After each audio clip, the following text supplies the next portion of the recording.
gagayahin na natin itong design natin sa ilalim. So, 4 na glass pane. Tapos, 5 gray concrete. And then, ang pinagkaiba lang dito, 3 glass pane lang yung gagawin natin. So, tataasan lang ulit natin to kagaya doon sa baba. Yan, ganito yung magiging itsura niya, guys. Ang lupit, diba? Siguro, mas maganda kung aalisin natin to.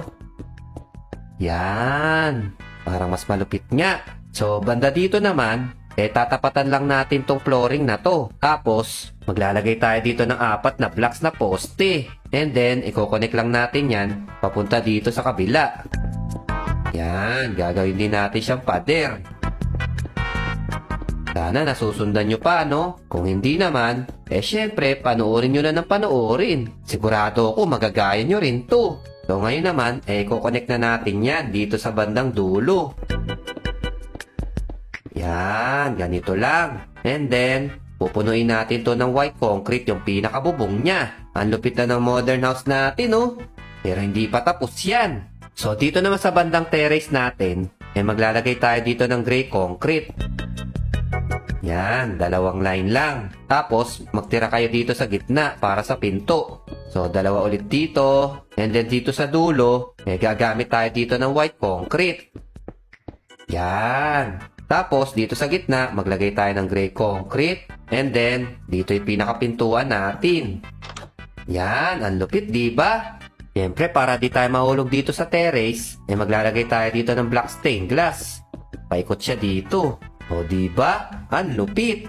So, dito naman sa loob, maglalagay ulit tayo dito ng 2 blocks na poste. And then, maglagay tayo dito ng gray concrete. Siyempre, maglagay din kayo ng space para sa pintuan. So, maglagay ulit tayo dito ng poste. Tapos, dito naman, maglalagay tayo ng black stained glass. Papunta dito. So, connect lang natin siya. Yan, medyo kakaiba tong ginagawa natin, guys. Modern house kasi ito, eh. So, dito sa taas, syempre, maglagay ulit tayo ng gray concrete. And then, etong pinakapintuan natin. O, diba? Ang lupit na ng modern house natin, oh. Malapit na natin siyang matapos. Siguro dito, palibutan na lang natin ng black stained glass para hindi rin tayo mahulog din dito.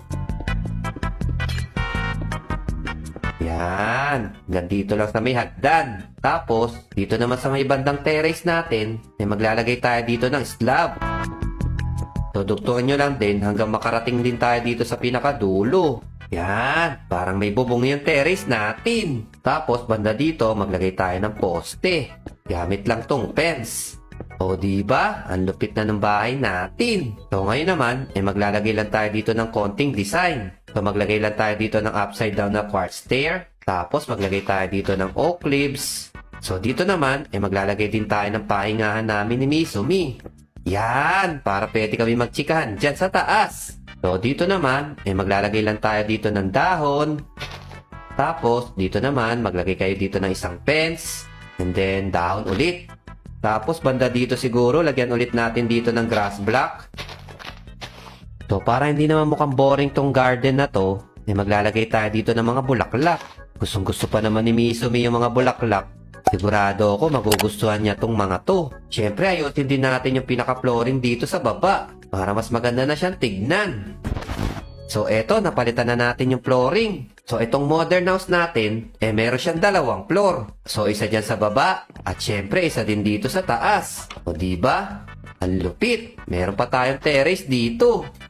So, yung pinaka-interior ng bahay na to, sabay-sabay nyo na lang tignan nila Mizumi mamaya. Sana nagustuhan nyo tong modern house natin, no? At kung nagustuhan nyo nga, ano pang inaantay mo? Pindutin mo na yung like po.